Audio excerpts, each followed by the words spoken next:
What's up, guys? This is Coach Grant with First Down Training, and today we're going to be breaking down something that we feel all wide receivers need to know and need to execute. So I hope this video helps you guys out. I hope we could teach you a few new things. But also, fellas, if you're a wide receiver and you guys would like to train with us this offseason, we are going to be traveling out to 15 different states for 2-day-long QB and wide receiver training camps this year. We will be coming out to San Francisco, California, then Orlando, Florida, Phoenix, Arizona, Charlotte, Dallas, the DMV, St. Louis, Honolulu, Boston, Cleveland, Austin, Seattle, Newark, Denver, and Los Angeles, California. So if you guys are local to one of those cities for 2 whole days, 8 hours total of training, fellas, you could work with myself and my staff of coaches. So check out that very first link in the description below if you want some more information. Let's get started. So first thing I want to talk about today is a lot of wide receivers know about all the press releases. You know, they know the different press releases. They've seen it. They've done it, but they don't know when to use it. And that is what we are going to be talking about today. How do you decide what press release to use? What's the technique behind it?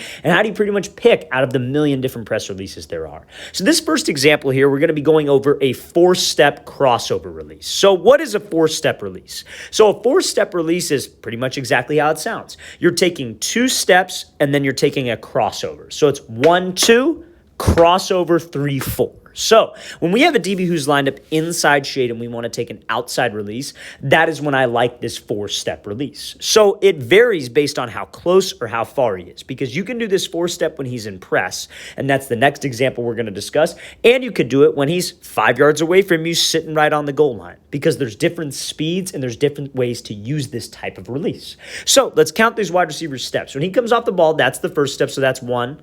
Second step, 2, and then he goes 3, 4, and he hits that crossover. Now, it's very, very important that with this 4-step release, your first 2 steps stay inside of your frame so you can sell with that 3rd and that 4th step and have an explosive crossover movement. So let me explain that. So when he comes up to here, obviously, number one thing, he's running a dig. We got a DB sitting right at 5 yards inside shade. My goal is to threaten his leverage inside, because remember, he's inside leverage for a reason. He's trying to hold the inside leverage. So I'm trying to threaten him to his leverage so he stays there, so I get a free outside release and either stack him or throw him by and slip under.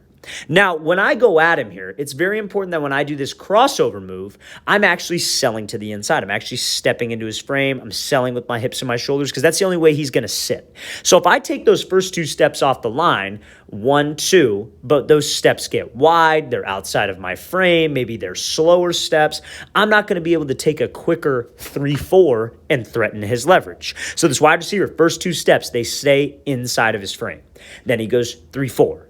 Holds him to the inside, able to take the outside, work to restack, and give him a move at the top. That is textbook of how you would run a dig versus that inside shade 5-yard away coverage using a 4-step release. So again, like I said, fellas, it can vary. So it can vary based on how close or how far this DB is. So let's play this full speed, and now we're going to show an example of using this 4-step release when the DB is in press. So now, this wide receiver is going to be running a fade route.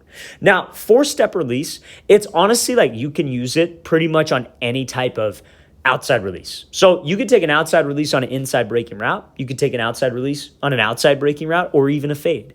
It really doesn't matter what the route is. It's more so about the DB's leverage and how we structure it. So let's watch this wide receiver's feet right here, because again, DB's lined up inside shade.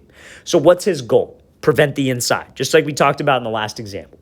He wants to force us to the outside because the outside is his help. So with my release, if I'm going to the outside, I want to try to move him off his platform. I want to move him off of this block that he's on, and I want to move him to the inside, because that gives me more space to operate to the outside. So let's count his steps. Let's figure out what he does here. So he comes off 1, 2, 3, 4. Now, it's a little bit, I would say, maybe not as much of a sell to the inside, but check out the steps behind this. Does he need to close as much distance as the last example? No. Is it the same release? Yes. It's the same type of release. He's just not closing distance. So let's watch what he does here. He takes this little prep step with the front foot. That is not a false step. That is a step to take for balance. Notice how when he takes that step, where do his feet get? His feet get inside of his frame, because that's how we can stay in an explosive position to where I could really sell and throw when I have to do my crossover. So he takes that little prep step. Now let's count his feet here. Here, 1, 2. You see how they're inside of his frame, and then he goes 3, 4. And when he throws that 4th step, you see where he's stepping. He's stepping outside the DB's frame. Hips and shoulders are selling maybe a little bit more, I would say he could sell, but selling to the inside. And what does that do? that gets that DB to keep the leverage. All we need to do is keep him honest so I could get a free release to the outside. That's it. Now, some of you might be thinking, well, like, why do I even need to do this release? If I'm going to take an outside release anyways, and he's inside shade, wouldn't I just run by him? But that's exactly what he wants us to do. You have to understand there are 12 defenders on the field at all times. You got 11 defenders, and then you got the sideline. The sideline is the 12th extra guy. So when a DB's in inside shade, he's trying to force you to his sideline help. So if we just take off and run, that's exactly what he wants. He's going to squeeze us all the way to that sideline, and we're not going to have any space to operate. So using this 4-step release, that's the reason why we use it. This is when we use it. When he's inside shade, you could use it when he's 2 yards off, when he's pressed up, when he's 5 yards off. Any one of those situations. His leverage responsibility still remains the same. Just the way I structure the release, maybe I don't have to gain as much ground, whatever, changes. So let's play this full speed. Great job by this wide receiver hitting that 4-step release and then giving his quarterback space to fade him to the outside. Okay, so now, next example I want to talk about here, and this is a release that I'm sure all of you have seen before, and it's called a split release. So a split release is exactly how it sounds, right? Just kind of like the 4-step release. Like, you don't need to know all these complicated names. It really isn't any complicated names for press releases. You just need to know when to do it, how to do it, and a way to remember it, right? So I call this a split release. So essentially what this wide receiver is doing is he is taking his front foot, moving it out, and bringing his back foot up even with his front foot. So you're pretty much just splitting your feet. Now, when you split your feet, it's important that we come to a position of balance, we keep a good pad level, and we don't pop straight up in the air. We're going to talk about that in a second. But let's play at full speed. So he goes split, gets the DB to sit to the outside, takes the inside release, and I can't really tell if this is like just a straight up slot fade or what this route might be, because it kind of gives like a weird turn that might have been to restack. But listen, split release, you could use for any route. You could use it for a corner, you could use it for a post, you could use it for a fade, and you could take the inside release or outside release off of a split release. That's the greatest part about this, because you see what he does. Brings the front foot up brings the front foot out, back foot up even with the front foot. But when you get to this position, I call this a position of balance. He could go outside or he could go inside from this position because his feet are even and he's in a low pad level position.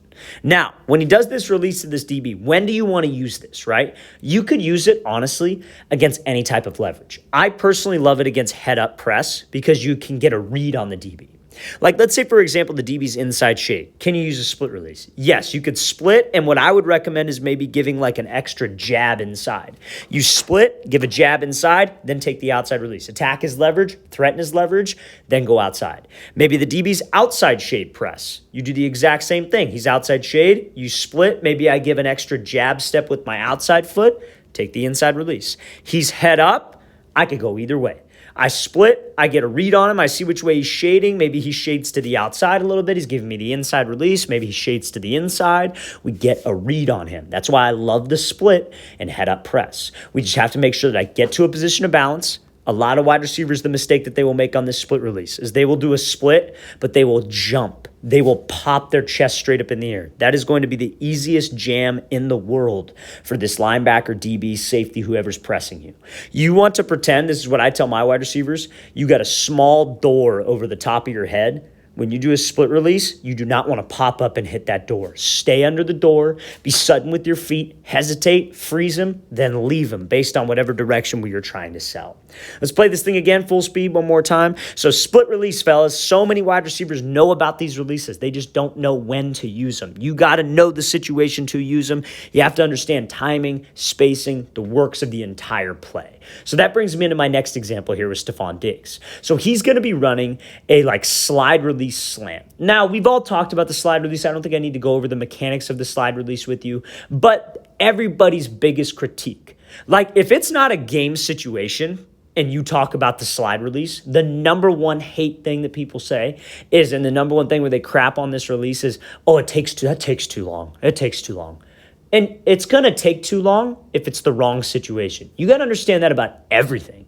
A dig route at 18 yards will take too long if it's cover 0. But if it's cover 4, they're bringing 4 guys, and we have max protection, you probably have a long time to run that dig route, and the quarterback has a lot of time to sit there in the pocket. So everybody who makes that stupid, idiotic excuse of just, it takes too long, they have no idea what they're talking about, and they're just looking for something to hate on. Now, in the reverse of that, there are times where wide receivers will misuse this type of release, and that's what I want to talk about. So let's watch what Diggs does here. So he attacks inside, slide to the outside, gives a crossover, and you see how he still gets the ball thrown to him, right? So clearly it didn't take too long because the quarterback threw him the ball.